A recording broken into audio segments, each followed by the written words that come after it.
Hey guys, welcome to another build guide and gameplay for League of Legends Champions.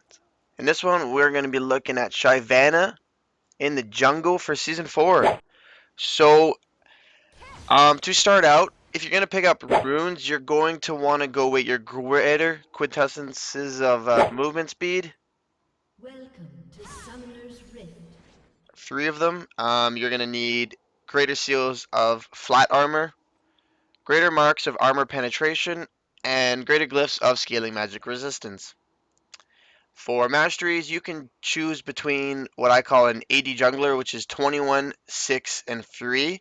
I get the 3 points in utility and fleet of foot just to get that extra movement speed. And you can swap towards a tanky jungle mastery, which is 0, Face turret 29, and will 1. spawn. You could probably take out a couple points and make it the defense 0, 27, and 3, but that's really up to you. For what you're going to be building, I pretty much change it up most games. You could either have a Warmog's Wits End, Blade of the Ruined King, Frozen Mallet, Mercury Treads, and Sunfirecape. You could build a randuins. If you're jungle, Minions you're have going to have the spawned. Spirit of the Ancient Golem. If you want a faster early game roam, I usually go with the Spirit of the Ancient Golem into the Blade of the Ruined King into Boots of Mobility. Another form that I do is also Spirit of the Ancient Golem, Ravenous Hydra, Locket of the Island Solari. If the enemy team has a lot of burst and the team fight seems to start early, I go with Frozen Mallet as well as that Ninja Tabby. So now I'm just gonna go about my jungle route. I'm not too sure if this is the match. One of the matches I went from red to blue and stole the red right away. But no, this wouldn't be that because I started blue that game, went to the red and stole. So here we go for a good gank, and we actually managed to get the kill. And my Sivir manages to survive just enough because of the perfect timed barrier. So now we have the lead 2-1. So this is a great start. My focus though, because of how snowbally Kayle is mid, I really want to try and deny her, and I can definitely do that because even if she puts up her invisibility AoE that slows and you can still do damage to her even if you can't see her with your burnout, which is a really nice kind of counter in that sense. So I'm just gonna go back to farming, and so what I started out with was the Hunter's Machete, and pre-level 3, I'm going with a warding totem. I usually do that because in ranked, in the sense most people want to do invades or counters or whatnot, especially if you have a Shaco or an Udyr and stuff like that. So I usually put it on the bushes behind one of my buffs just to guard it up. If my top laner, if I go to blue, my top laner puts his down behind mine just to give me the vision so I know it's still going to be there, then I'm going to use mine in a more offensive manner. But if that's not the case and he wants to use his just like this Pantheon has here as a defensive mechanism to reduce himself from getting ganked, then I'm going to be the one who's going to put the defensive ward, sorry, on one of my buffs, and particularly in the bushes right behind it. So this one would be pretty much here, maybe even here, and the red is going to be directly right behind it.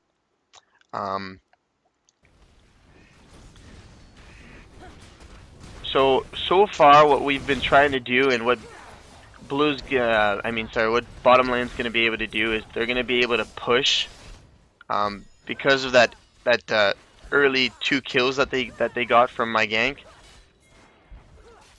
Actually, I am dual queued with Results Are In, who's playing Sivir, and thank God for that because the teams I've been getting are not the greatest. Not a lot of people seem to want to listen to pings or commands or whatnot, and some of the things that they do are very questionable. But so here I'm going mid, trying to help Ari get a kill, and we have Fiddlesticks who's out of place. Hopefully we can get the kill. I'm not too sure if we do. No, we just don't. Oh, that's depressing. So I'm gonna push the lane. Actually, I think yeah, both of us are gonna end up pushing the lane because we want to get some damage on their turret. Pantheon's doing pretty good top, and both of them are forced to back. because we caught both of them out of place. Bottom lane's doing very good. They're in a good position right now. So at this point, I have Spirit Stone, and I just used my last potion. I still have the Warding Totem, level 5. Most cases, I do trade up the Warding Totem, but it kind of really depends if we lack the vision from whomever is warding, which is in this case Fresh, our support. He has a ward up, so it's really too early to know. So if I feel like it, I usually trade up the Warding Totem for the Sweeping Lens. At this case, I guess I didn't choose to. This game is the only game that I actually change up my build, and you can see that's my defensive totem, so I do not get ganked at my red buff. I really want to keep the advantage, and I really want to keep a high farm rate. So, can I probably go golems after this? Yeah. I guess I don't. Oh no, Kayle's pushing me now, so I'm gonna go defend it while Ahri goes bottom for a gank. And she ends up getting caught out. Still takes the Fresh Lantern, but manages to go down, which is really lame. So I almost got jumped by Kayle, so I'm just gonna stay under my turret with my dragon form. I'm going into my jungle. Gonna trap Botrk. He is forced to flash. Gonna push him out a little bit, but I can't go too hard because there still was a Kayle. But if you see here, Kayle was actually top, so I was pretty safe in that sense. I actually just changed the setup to purple vision only. So I'm just gonna take my blue, go through my jungle a little bit. Everything seems to be going pretty good. Ahri's actually going, I'm in the back, but Ahri's actually going for a nice gank and just saves Pantheon. Pantheon does a nice bait, and Ahri takes the kill. Bottom lane's doing good. Their Botrk just stunned the minion. Okay, so going back to my jungle, farming a bit. I don't think this game I was very counter. I wasn't like very aggressive towards counter jungling. So we have a 4-man gank going down here. I'm actually gonna take this out because this was really good.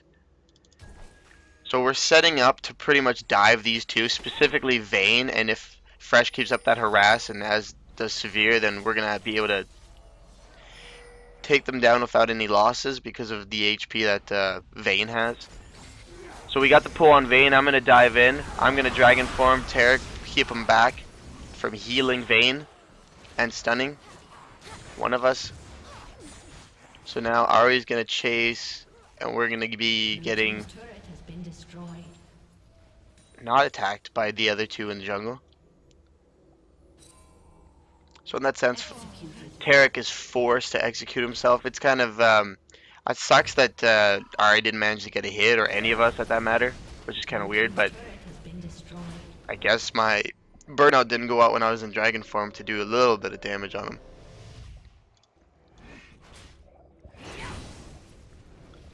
So now at this point, this is the build that I changed up for an early roam. I have Boots of Mobility with the Spirit Stone and the Health Potion. Now this just lets you really just make sure lanes are pushed, make sure turrets don't take any damage. It's a really good defensive setup because you can pretty much proc farm with your burn out any minion wave, so you can keep turrets from going down. You can really even offensively ward the enemy's jungle too if you do that, and you won't be getting caught out, especially with your burnout and your dragon form if you have your full fury or your full whatever that is, rage. So right now, Fresh is just putting a ward down there. For some reason there's two, I guess the other one's just going to time out. Ahri's pushing. We're pretty much going to be taking red soon. I am backing. Sivir's going bottom. So now, gonna speed up a little bit. Oops, not pause.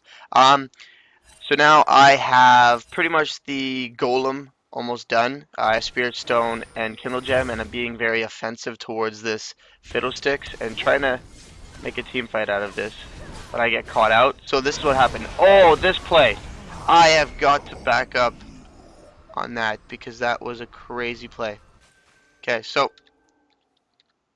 bam. Alright, so I am trying to trap Tarek, and we now know that there's a Mundo and there is a Fiddlesticks coming up. So there's obviously going to be more people on the chase, so Fresh is taking the damage. I am not going to take the Lantern in time, so what happens is that I'm going to burn out behind them. Now Pantheon, great player that he is, notices this, that they're all bunched up. So I ulti and throw them all back into the AoE ult of Pantheon and stay back just to not give a kill. So now we just turn this around into their advantage to ours. Now Mundo won't be going down. I don't think, because he is just lucky enough, and my range on my E is way too small. So with that, that was a great fight from everyone on our team. This is what I was saying, that like managed to get a very good team this match, which was nice. So hopefully we can damage this turret enough. But Vayne's got that damage, so Ari's gonna go in hard. She's gonna get caught out though because everyone ended up seeing her there. That was too funny.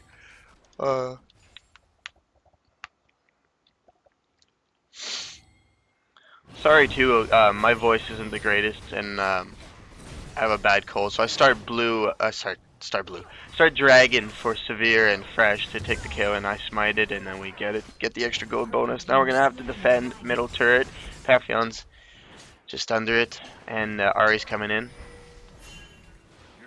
So at that setup, I told them to be careful because I don't have enough health to either even jungle or help them. So I'm going to back, and now at this point, 15 minutes in, I have the Spirit of the Ancient Golem and the Boots of Mobility. It gives me a nice clear in my jungle. It gives me a nice map roam, and like I said, it keeps me with the ability of defending my objectives.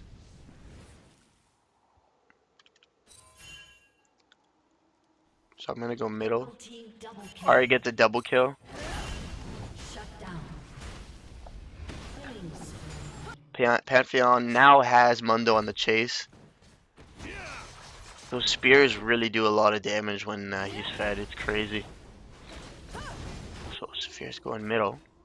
Don't think anything's gonna happen. We have a 4 kill advantage, 6k gold advantage, and now 3 turret advantage. So that's really nice. Just gonna get red buff. Nothing is really happening. Every one of them on the enemy team are pretty far back. If you can see that we have a ward, because we don't want Fiddlesticks to use his ult over any of the bushes. So we have another one here as well, which is really good counter to Fiddlestick ultimates because they take a lot of time to cast. I think it's about 3 seconds. Even at that, if you were to cast it and I saw him, I could use my Dragon ult to interrupt his ultimate from casting. So here I'm a little worried about our team because there's a lot of people. There's what is this, a 4 versus 3? So their Mundo's low, their Kayle's low, their Vayne's not doing very much, their Tarek's really low, their Kayle goes down, their Vayne is forced to flash, Tarek goes down as well as that. So somehow my team pulled it out without me even being there, and Sivir is able now to push the bottom lane because we have a... how much death counter? I'm not too sure, but we have about a 30-second death counter on 3 of their teammates now.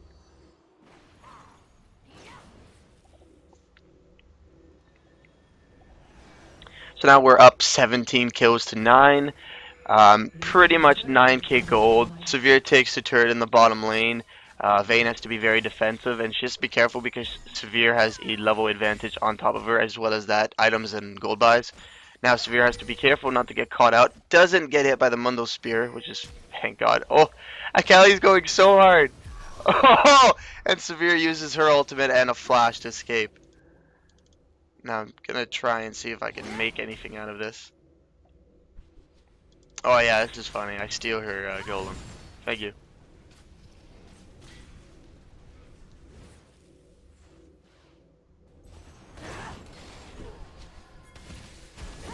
And we now have Tarek caught out. He got trapped between me and Fresh and Ari. Oof. Fresh with the flash. He now uses the flail. We're not going to do enough damage, I don't think. I use my ultimate to keep him from going away from the north path, but his ultimate just gives him too much movement speed, and I'm not able to deal any damage or catch up. Dodgy McGee. Kayle's going to come in hard. She's going to put her invisible down.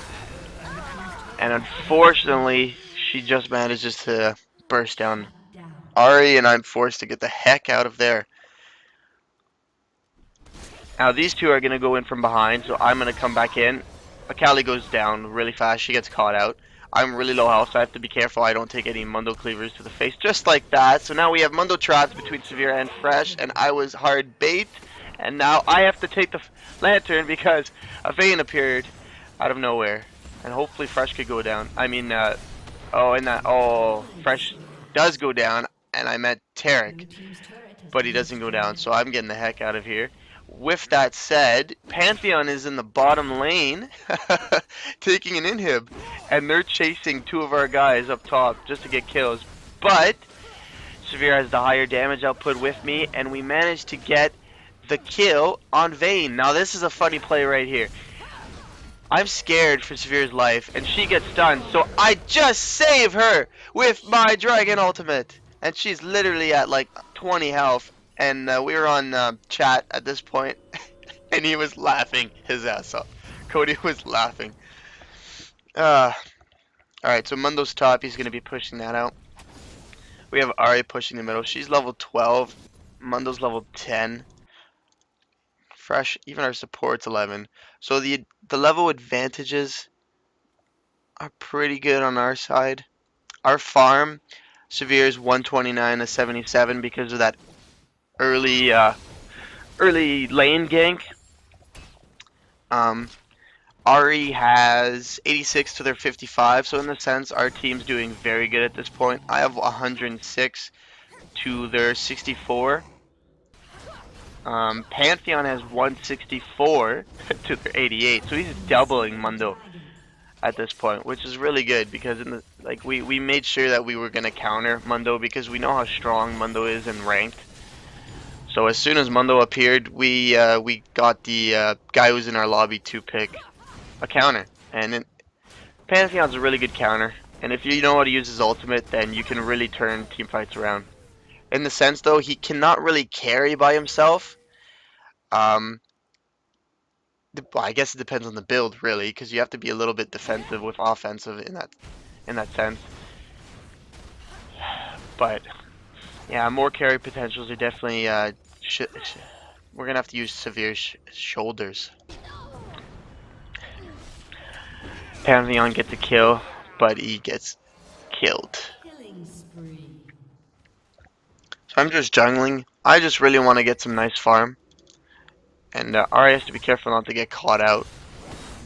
Vayne's coming in on the Ari. I'm going to come in and save her with the dragon, but that was not necessary because she did enough burst. Now we're going to focus down Mundo because he's the only guy now. There's going to be the Fiddlesticks ultimate with the Irelia, so we're going to have to put some damage onto Tarek. Then we're going to put it onto Fiddlesticks. Now I'm going to back the heck out of there because I'm really low and I don't want to get a dazzle to the face with an AoE burst. But now Fresh uses his pull and I get the double kill, and we turn their advantage of a team fight into our advantage, and that was a 4 versus I think either 4 or a Kayle died and just respawned. So it might have been a 4 versus 5, I can't really remember.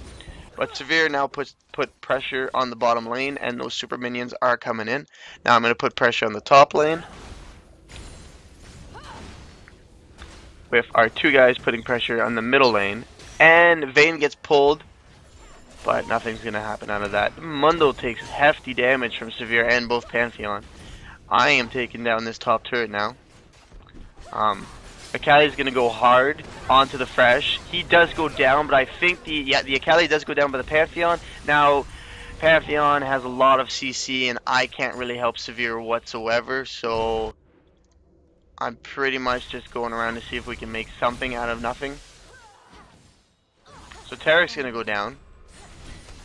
Enough burst from Sivir. Now I'm gonna focus down Fiddlesticks, but I don't think I'm gonna be able to make anything out of it because I'm not fast enough, and he's gonna probably fear me off soon. Yeah. Now I'm gonna ulti and use my Blade of the Ruined King. I was gonna use my flash here, but I noticed Vayne gets paffed by the tree, and Blue so I team's didn't even turret have to has been flash. destroyed. Tanky enough to survive the turret hits. So I think I go back top to push it. Might as well, considering two of them are down. We are now at a 32 to 16 kill advantage and 8 for 40, yeah, 18 gold, 18k gold advantage with 7 to 0 turrets. Blue team's Nice turret pull on has been Fresh. destroyed. Kayle just bursts down Ari because Unstoppable. Ari didn't have enough burst, I suppose. Blue team's turret has Tarek been flashes, so destroyed. that's good. I'm gonna mess around with this Mundo. Blue team's inhibitor has been destroyed. He can't hit me with the cleaver if I'm behind minions, but he hits me on that one, so I just have to be careful on how I go to dodge these. Dodge that one. Now I'm just gonna pretty much bring him around the world a little bit. Blue team's turret has been destroyed. When you run away from a Mundo, what you really want to do is stay away from the environment because he's gonna angle his cleavers just perfectly enough to say, well, to hit you. So he flashes to hit me, but I keep him busy off of the Nexus, and my team and these super minions finish the game. So towards the end of the game, all I had was a Spirit of the Ancient Golem, Blade of the Ruined King, and Boots of Mobility. Um, the early game roam with the Boots of Mobility and the Spirit of the Ancient Golem lets you clear the jungle very, very quickly, and you can be defensive on all your objectives and not lose a single one. As you can see, we have 10 of their turrets to our 0, which is really crazy that we didn't even lose a turret. I can't believe that. And when you max out your burnout as your first skill, you're gonna survive. Well, you're gonna have sustain with the Blade of the Ruined King, and the slow on it's gonna make you keep up with any enemies that you want. So if you want to focus down their Vayne, if you want to focus down their AD carry or their AP carry, then you're gonna be able to do that with the Burnout and Blade of the Ruined King setup. And that's basically it. What I usually do most of the time too, if I notice some guy's out of place and my whole team is there, I'm gonna flash behind the enemy team and I'm gonna use my dragon to force all of them forward into my enemy team, and hopefully we have enough AoE or even burst to take down some kills. So I hope you guys enjoy this build guide and gameplay for Shyvana of Season 4. This is not my normal build. This was something else that I tested out. Like I was saying, my normal build is usually um, actually, it really depends if I'm top or jungle. But the top, I went Warmogs, Wits End because I was against a teemo, Blade of the Ruined King, Frozen Mallet, Mercury Treads, and a Sunfire Cape. When I jungle, I usually go Spirit of the Ancient Golem, Ninja Tabby, Blade of the Ruined King, Sunfire Cape, and Warden's Mail. Um, The other item that I mentioned earlier for a good jungle clear on top of that with the burnout is the Ravenous Hydra. That just leaves you, however, without a slow from the Blade of the Ruined King, and that's a really good one. In this setup, I have Ninja Tabby, so there's no roam with the Boots Mobility. So I hope you guys enjoyed this build guide and gameplay for Shyvana in Season 4 Ranked. I guess I'll see you guys next time. Thanks for watching. Peace.